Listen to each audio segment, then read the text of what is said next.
ଆକାଶବାଣୀ।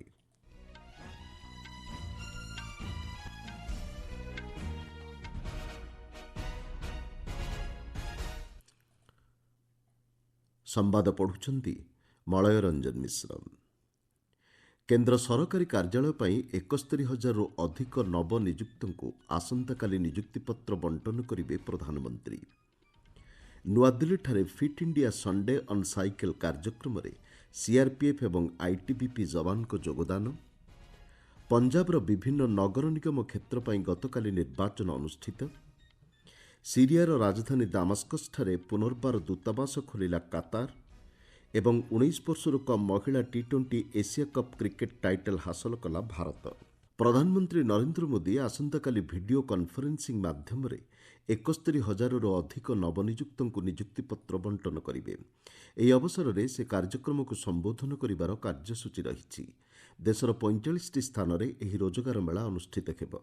କେନ୍ଦ୍ର ସରକାରଙ୍କ ବିଭିନ୍ନ ମନ୍ତ୍ରଣାଳୟ ପାଇଁ ଏହି ନବନିଯୁକ୍ତ ମନୋନୀତ ହୋଇଛନ୍ତି। ଏହି ରୋଜଗାର ମେଳା ମାଧ୍ୟମରେ କେନ୍ଦ୍ର ସରକାର ନିଯୁକ୍ତିକୁ ପ୍ରାଥମିକତା ପ୍ରଦାନ କରୁଥିବା ପ୍ରମାଣିତ ହେଉଛି। ଦେଶ ନିର୍ମାଣ ଏବଂ ଆତ୍ମସଶକ୍ତିକରଣ କ୍ଷେତ୍ରରେ ଯୁବବର୍ଗଙ୍କୁ ଅଂଶଗ୍ରହଣ ପାଇଁ ଏହା ଅର୍ଥପୂର୍ଣ୍ଣ ସୁଯୋଗ ପ୍ରଦାନ କରିବ। ଏହି ନବନିଯୁକ୍ତ କେନ୍ଦ୍ର ସରକାରଙ୍କ ସ୍ୱରାଷ୍ଟ୍ର ମନ୍ତ୍ରଣାଳୟ, ଡାକ ବିଭାଗ, ଉଚ୍ଚଶିକ୍ଷା ବିଭାଗ, ସ୍ୱାସ୍ଥ୍ୟ ଓ ପରିବାର କଲ୍ୟାଣ ମନ୍ତ୍ରଣାଳୟ ଏବଂ ଆର୍ଥିକ ସେବା ବିଭାଗ ଆଦିରେ ଯୋଗଦେବେ। କ୍ରିକେଟ୍ ପ୍ରତି ରବିଚନ୍ଦ୍ରନ ଅଶ୍ୱିନୀଙ୍କ ଉଲ୍ଲେଖନୀୟ ଅବଦାନକୁ ପ୍ରଧାନମନ୍ତ୍ରୀ ନରେନ୍ଦ୍ର ମୋଦି ଉଚ୍ଚ ପ୍ରଶଂସା କରିଛନ୍ତି।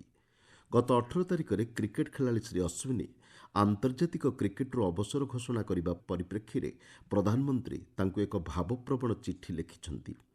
Border Gavaskar trophy cricket series ମଝିରେ ହଠାତ୍ ଅଶ୍ୱିନୀଙ୍କର ଅବସର ଘୋଷଣା ବିଶ୍ୱବ୍ୟାପୀ କ୍ରିକେଟ୍ ପ୍ରେମୀଙ୍କୁ ଚକିତ କରିଥିଲା। ପ୍ରଧାନମନ୍ତ୍ରୀ ଶ୍ରୀ ଅଶ୍ୱିନୀଙ୍କ ଏହି ଅବସର ଘୋଷଣାକୁ କ୍ୟାରମ୍ ବଲ୍ ସହ ତୁଳନା କରିଛନ୍ତି। ତାମିଲନାଡୁ ସ୍ପିନରଙ୍କ ଖେଳ ପ୍ରତି ସମର୍ପଣ ଏବଂ ରେକର୍ଡ ଭାଙ୍ଗିବା ନେଇ ପ୍ରୟାସର ଶ୍ରୀ ମୋଦି ପ୍ରଶଂସା କରିଛନ୍ତି। 765 ଆନ୍ତର୍ଜାତିକ ୱିକେଟ୍ ଏବଂ ଟେଷ୍ଟ ସର୍ବାଧିକ ପ୍ଲେୟାର ଅଫ୍ ଦି ପୁରସ୍କାର ପ୍ରାପ୍ତ ଶ୍ରୀ ଅଶ୍ୱିନୀଙ୍କ କ୍ରିକେଟ୍ ଜୀବନ ଉପରେ ଆଲୋକପାତ କରି ପ୍ରଧାନମନ୍ତ୍ରୀ ତାଙ୍କ ଅଭିନବ ବୋଲିଂ ଏବଂ ପ୍ରତିଦ୍ୱନ୍ଦ୍ୱୀଙ୍କ ଉପରେ ଆଧିପତ୍ୟ ବିସ୍ତାର କରିବାର ଦକ୍ଷତାକୁ ଉଲ୍ଲେଖ କରିଛନ୍ତି। ଇଞ୍ଜିନିୟରିଂ ପୃଷ୍ଠଭୂମିରୁ କ୍ରିକେଟ୍ ପ୍ରତି ଅଶ୍ୱିନୀଙ୍କର ଆଗ୍ରହ ଉପରେ ପ୍ରଧାନମନ୍ତ୍ରୀ ତାଙ୍କ ଚିଠିରେ ଉଲ୍ଲେଖ କରିଛନ୍ତି। ତାଙ୍କର ଅଦମ୍ୟ ଚେଷ୍ଟା ଏବଂ ଉଦ୍ୟମ ଯୋଗୁଁ ଭାରତୀୟ କ୍ରିକେଟ୍ ବିଶ୍ୱ ଦରବାରରେ ନୂତନ ଉଚ୍ଚତାରେ ପହଞ୍ଚିଛି ବୋଲି ପ୍ରଧାନମନ୍ତ୍ରୀ ତାଙ୍କ ଚିଠିରେ ପ୍ରକାଶ କରିଛନ୍ତି। କେନ୍ଦ୍ରୀୟ ରିଜର୍ଭ ପୁଲିସ୍ ଫୋର୍ସ ସିଆର୍ପିଏଫ୍ ଏବଂ ଭାରତ ତିବ୍ବତ ସୀମା ପୁଲିସ୍ ଆଇଟିବିପି ନୂଆଦିଲ୍ଲୀଠାରେ ଆଜି fit India Sunday on cycle କାର୍ଯ୍ୟକ୍ରମରେ ଅଂଶଗ୍ରହଣ କରିଛନ୍ତି। କ୍ରୀଡ଼ାମନ୍ତ୍ରୀ ଡକ୍ଟର ମନସୁଖ ମାଣ୍ଡବ୍ୟ ଯବାନଙ୍କ ସହ ମେଜର ଧ୍ୟାନଚାନ୍ଦ ଜାତୀୟ ଷ୍ଟାଡିୟମ୍ରୁ ବାହାରି ରାଇସିନା ପାହାଡ଼ ପର୍ଯ୍ୟନ୍ତ ଯାତ୍ରା କରିଥିଲେ। ଗଣମାଧ୍ୟମ ସହ କଥାବାର୍ତ୍ତା ବେଳେ ଶ୍ରୀ ମାଣ୍ଡବ୍ୟ କହିଛନ୍ତି, ପ୍ରଧାନମନ୍ତ୍ରୀଙ୍କ ଆହ୍ୱାନକ୍ରମେ ସମଗ୍ର ଦେଶରେ ଏହି ଅଭିଯାନ ଆରମ୍ଭ ହୋଇଛି। 1,100ରୁ ଅଧିକ ସ୍ଥାନରେ ଏଭଳି ଅଭିଯାନ ଅନୁଷ୍ଠିତ ହେଉଛି। ସାଇକେଲ ଚଳାଇବା ଏକ ସର୍ବୋତ୍ତମ ବ୍ୟାୟାମ। ଏହା ବ୍ୟକ୍ତିକୁ ସୁସ୍ଥ ରଖିବା ସହ ପରିବେଶକୁ ପ୍ରଦୂଷଣମୁକ୍ତ କରିବାରେ ଗୁରୁତ୍ୱପୂର୍ଣ୍ଣ ଭୂମିକା ଗ୍ରହଣ କରିଥାଏ ବୋଲି ମନ୍ତ୍ରୀ ଶ୍ରୀ ମାଣ୍ଡବ୍ୟ କହିଛନ୍ତି। ଏହି ଅଭିଯାନରେ ଅଧିକରୁ ଅଧିକ ଲୋକ ସାମିଲ ହେବାକୁ ଶ୍ରୀ ମାଣ୍ଡବ୍ୟ ଆହ୍ୱାନ ଦେଇଛନ୍ତି।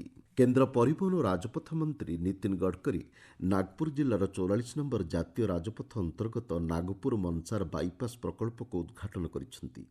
ବାୟୋ ବିଟୁମେନ୍ ସାମଗ୍ରୀ ବ୍ୟବହାର କରି ପ୍ରଥମ ଥର ପାଇଁ ଏହି ବାଇପାସ୍ ପ୍ରକଳ୍ପ ନିର୍ମାଣ କରାଯାଇଛି।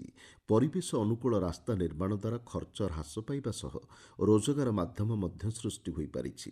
ଫସଲର ଅବଶିଷ୍ଟାଂଶରୁ ପ୍ରସ୍ତୁତ ବିଟୁମେନ୍ ବ୍ୟବହାର କରି ନିର୍ମାଣ ହୋଇଥିବା ଏହି ରାସ୍ତା ପାରମ୍ପରିକ ରାସ୍ତା ତୁଳନାରେ 40% ଅଧିକ ମଜବୁତ ବୋଲି ଶ୍ରୀ ଗଡ଼କରୀ କହିଛନ୍ତି।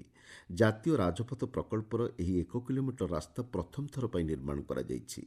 ବାୟୋ ସିଏନ୍ଜି ଭଳି ଅଣପାରମ୍ପରିକ ଶକ୍ତି ଉତ୍ସର ବ୍ୟବହାର ଉପରେ ଶ୍ରୀ ଗଡ଼କରୀ ଗୁରୁତ୍ୱ ପ୍ରଦାନ କରିଛନ୍ତି। କୃଷି ବର୍ଜ୍ୟବସ୍ତୁ ଏବଂ ବାୟୁସରୁ ବାୟୋ ସିଏନ୍ଜି ଉତ୍ପାଦନ କରିବାକୁ ମନ୍ତ୍ରୀ ଶ୍ରୀ ଗଡ଼କରୀ ପରାମର୍ଶ ଦେଇଛନ୍ତି।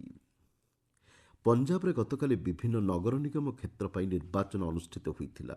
ପାତିଆଲା ମହାନଗର ନିଗମରେ ଆମ୍ ଆଦମୀ ପାର୍ଟି ବିଜୟ ହାସଲ କରିଛି। ତେବେ ଜଳନ୍ଧର, ଅମୃତସର, ଲୁଧିଆନା ଏବଂ ଫଗୱାଡା ନିଗମରେ କୌଣସି ଦଳକୁ ସ୍ପଷ୍ଟ ବହୁମତ ମିଳିନାହିଁ। କଂଗ୍ରେସ ଓ ବିଜେପି, ଶିରୋମଣି ଅକାଳୀ ଦଳ ଏବଂ ବିଏସ୍ପିଠାରୁ ଭଲ ପ୍ରଦର୍ଶନ କରିଥିବା ଜଣାପଡ଼ିଛି। ମିଳିଥିବା ସୂଚନା ଅନୁଯାୟୀ ଏହି ନିର୍ବାଚନରେ 65.85% ମତଦାତା ସେମାନଙ୍କର ମତାଧିକାର ସାବ୍ୟସ୍ତ କରିଥିଲେ। ଆପଣମାନେ ସମ୍ବାଦ ଶୁଣୁଛନ୍ତି ଆକାଶବାଣୀରୁ। କାତାର ଆନୁଷ୍ଠାନିକ ଭାବେ ସିରିଆର ରାଜଧାନୀ ଦାମାସ୍କସଠାରେ ଦୂତାବାସ ପୁନର୍ବାର ଖୋଲିଛି। ସିରିଆରେ ଗୃହଯୁଦ୍ଧ ଆରମ୍ଭ ହେବା ପରେ କାତାର ତାର ଦୂତାବାସକୁ ବନ୍ଦ କରିଦେଇଥିଲା। 13 ବର୍ଷ ପରେ ଏହା ପୁନଃ ଆରମ୍ଭ ହୋଇଛି।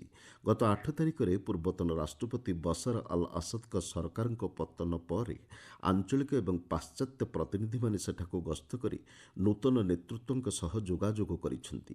ଏହି ପରିପ୍ରେକ୍ଷୀରେ ଦୂତାବାସ ପୁନଃ ଆରମ୍ଭ ହୋଇଥିବା ଜଣାପଡ଼ିଛି। କୂଟନୈତିକ ସମ୍ପର୍କ ପୁନଃ ଆରମ୍ଭ କରିବାର ସପ୍ତାହକ ପୂର୍ବରୁ କାତାରର ଏକ ପ୍ରତିନିଧି ମଣ୍ଡଳୀ ଦାମାସ୍କସ ଗସ୍ତ କରିଥିଲେ। କାତାରର ବୈଦେଶିକ ମନ୍ତ୍ରଣାଳୟର ମୁଖପାତ୍ର ମାଜେଦ ଅଲ୍ ଅନସାରୀ ଏ ସମ୍ପର୍କରେ ସୂଚନା ଦେଇ କହିଛନ୍ତି, ପ୍ରତିନିଧି ମଣ୍ଡଳୀ ସିରିଆର ପରିବର୍ତ୍ତିତ ସରକାରଙ୍କ ପ୍ରତିନିଧି ସହ ସାକ୍ଷାତ ଆଲୋଚନା କରିଛନ୍ତି। ସେଠାରେ ସୁରକ୍ଷା, ଶାନ୍ତି ଏବଂ ସମୃଦ୍ଧି ହାସଲ କରିବାକୁ କାତାର ସମସ୍ତ ପ୍ରକାର ସହାୟତା ପ୍ରଦାନ କରିବ ବୋଲି ସେ ସୂଚନା ଦେଇଛନ୍ତି। ସିରିଆରେ ନେତୃତ୍ୱ ପରିବର୍ତ୍ତନ ପରେ କୂଟନୈତିକ ସମ୍ପର୍କ ସ୍ଥାପନ କରିବାରେ ତୁର୍କୀ ପରେ କାତାର ହେଉଛି ଦ୍ୱିତୀୟ ଦେଶ। ୟେମେନ୍ର ହୁତି ବିଦ୍ରୋହୀ ଗୋଷ୍ଠୀ ଦ୍ୱାରା ପରିଚାଳିତ ସାନାସ୍ଥିତ କ୍ଷେପଣାସ୍ତ୍ରାଗାର ଏବଂ କମାଣ୍ଡ ଆଣ୍ଡ କଣ୍ଟ୍ରୋଲ କେନ୍ଦ୍ର ଉପରେ ଆମେରିକା ସେନା ଆକାଶମାର୍ଗରୁ ଆକ୍ରମଣ କରିଛି। ଆମେରିକାର ସେଣ୍ଟ୍ରାଲ କମାଣ୍ଡ ସାମାଜିକ ଗଣମାଧ୍ୟମରେ ଏ ସମ୍ପର୍କରେ ସୂଚନା ଦେଇ କହିଛନ୍ତି, ସାନାସ୍ଥିତ ସେହି କେନ୍ଦ୍ରଗୁଡ଼ିକ ଉପରେ ଗତ ରାତିରେ ଆକ୍ରମଣ କରାଯାଇଥିଲା। ଏଥିସହ ଲୋହିତ ସାଗର ଅଞ୍ଚଳରେ ହୁତି ପକ୍ଷରୁ ହୋଇଥିବା ଏକତରଫା ଆକ୍ରମଣକୁ ଆମେରିକା ସେନା ପ୍ରତିହତ କରିଛି। ସୂଚନାଯୋଗ୍ୟ, କେନ୍ଦ୍ରୀୟ ଇସ୍ରାଏଲ୍ର ତେଲବିବ୍ର ଅଞ୍ଚଳରେ ହୁତି ବିଦ୍ରୋହୀଙ୍କ ପକ୍ଷରୁ କ୍ଷେପଣାସ୍ତ୍ର ମାଡ଼ ଯୋଗୁଁ ଅତି କମ୍ରେ 20 ଜଣ ଆହତ ହୋଇଥିଲେ। ଏହି କ୍ଷେପଣାସ୍ତ୍ର ମାଡ଼ର ପ୍ରତିବାଦରେ ସେନା ପକ୍ଷରୁ କାର୍ଯ୍ୟାନୁଷ୍ଠାନ ଗ୍ରହଣ କରାଯାଇଥିବା ଆମେରିକା କହିଛି। କାର୍ଯ୍ୟାନୁଷ୍ଠାନ ସମୟରେ ଲୋହିତ ସାଗରରେ ଆମେରିକାର ଏକ ଲଢୁଆ ବିମାନ ଦୁର୍ଘଟଣାଗ୍ରସ୍ତ ହୋଇଥିବା ସେନା ସୂଚନା ଦେଇଛି। ତେବେ ଏଥିରେ ପାଇଲଟକୁ ଉଦ୍ଧାର କରାଯାଇଥିବା ବେଳେ ଅନ୍ୟ ଜଣେ ସାମାନ୍ୟ ଆହତ ହୋଇଥିବା ଜଣାପଡ଼ିଛି। ପଞ୍ଜାବ ଚଣ୍ଡିଗଡ଼ ନିକଟସ୍ଥ ମୋହାଲିଠାରେ ଗତ ସନ୍ଧ୍ୟାରେ ଭୁଶୁଡ଼ି ପଡ଼ିଥିବା 3 ମହଲା କୋଠାର ଭଗ୍ନାବଶେଷରୁ ଉଦ୍ଧାର କାର୍ଯ୍ୟ ଜାରି ରହିଛି। ମୋହାଲିର କାର୍ଯ୍ୟକାରୀ ଡେପୁଟି କମିଶନର ବିରାକ ଟିଡିକେ ଗଣମାଧ୍ୟମକୁ ସୂଚନା ଦେଇ କହିଛନ୍ତି, ଗତ ସନ୍ଧ୍ୟାରୁ ଉଦ୍ଧାର କାର୍ଯ୍ୟରେ ସେନା, ଏନ୍ଡିଆର୍ଏଫ୍ ଏବଂ ରାଜ୍ୟ ପୁଲିସ ନିୟୋଜିତ ଅଛନ୍ତି। ଡାକ୍ତରୀ ଦଳ ଘଟଣାସ୍ଥଳରେ ପହଞ୍ଚିଛନ୍ତି। ଆହତଙ୍କୁ ନିକଟସ୍ଥ ଡାକ୍ତରଖାନାରେ ଜରୁରୀକାଳୀନ ସେବା ପ୍ରଦାନ କରାଯାଉଛି। ଏହି ଘଟଣାରେ ଏପର୍ଯ୍ୟନ୍ତ 2 ଜଣଙ୍କର ମୃତ୍ୟୁ ହୋଇଥିବା ଜଣାପଡ଼ିଛି। ଘଟଣାସ୍ଥଳରେ ଜଣଙ୍କର ମୃତ୍ୟୁ ହୋଇଥିବା ବେଳେ ଅନ୍ୟ ଜଣଙ୍କର ଚିକିତ୍ସାଧୀନ ଅବସ୍ଥାରେ ମୃତ୍ୟୁ ହୋଇଛି। ତେବେ ଭଗ୍ନାବଶେଷ ତଳେ ଏବେ ମଧ୍ୟ ଆଉ କିଛି ଲୋକ ପୋତି ହୋଇ ରହିଥିବା ଆଶଙ୍କା କରାଯାଉଛି। ମୁଖ୍ୟମନ୍ତ୍ରୀ ଭଗବନ୍ତ ସିଂ ମାନ ମୋହାଲି ପ୍ରଶାସନ ସହ ନିରନ୍ତର ଯୋଗାଯୋଗରେ ରହିଛନ୍ତି। ଭାରତ 19 ବର୍ଷରୁ କମ୍ ମହିଳା ଟି-20 କ୍ରିକେଟ୍ ଏସୀୟ କପ୍ ଟାଇଟଲ ବିଜୟୀ ହୋଇଛି।